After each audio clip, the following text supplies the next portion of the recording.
చేయండి. వైఎస్ఆర్సీపీకి ఉన్న కార్యకర్తల బలం ఎంత, టీడీపీకి జనసేనకి ఉన్న ఎంత తెలివైనడో మీరు ఆలోచించండి. అసలు చంద్రబాబు తెలివి ముందు లోకేష్ కూడా పని చెయ్యడు. అంటే పాచికలు, శకుని పాచికలేస్తాడు కదా, శకుని తండ్రి వెన్నుపోసని అస్థికల్ని పాచికలుగా చేసి అతనికి ఒక వరం ఉంటది, వాళ్ళ నాన్న వరం, శకుని నాన్న వరం, నువ్వు ఏమనుకుంటే ఆ నెంబర్ పడుతుంది అని చెప్పి. అలాగా మన మాయా ఈవీఎంలు శకునికి వాళ్ళ పాచికలు ఎలా వింటాయో మన ఆంధ్ర ఈవీఎంలు చంద్రబాబు నాయుడికి అలా విన్నాయి. నువ్వు అనుకున్నావు జగనన్న నేను ఒక్కడిని చాలు అన్ని చూసుకుంటాను అని.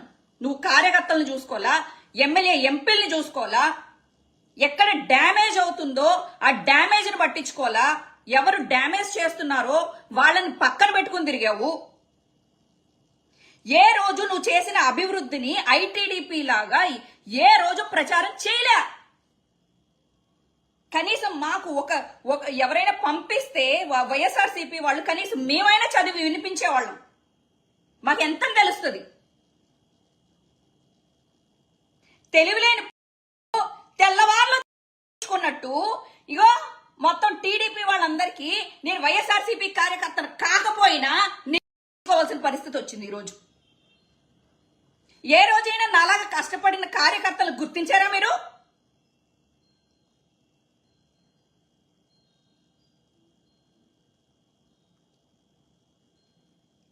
తీయండి.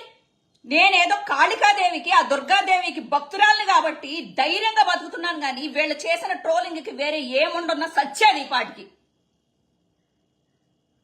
నేను కాబట్టి వైఎస్ఆర్సీపీ బిడ్డల మీద చేతులేస్తానంటే ధైర్యంగా వచ్చి మాట్లాడుతున్నా.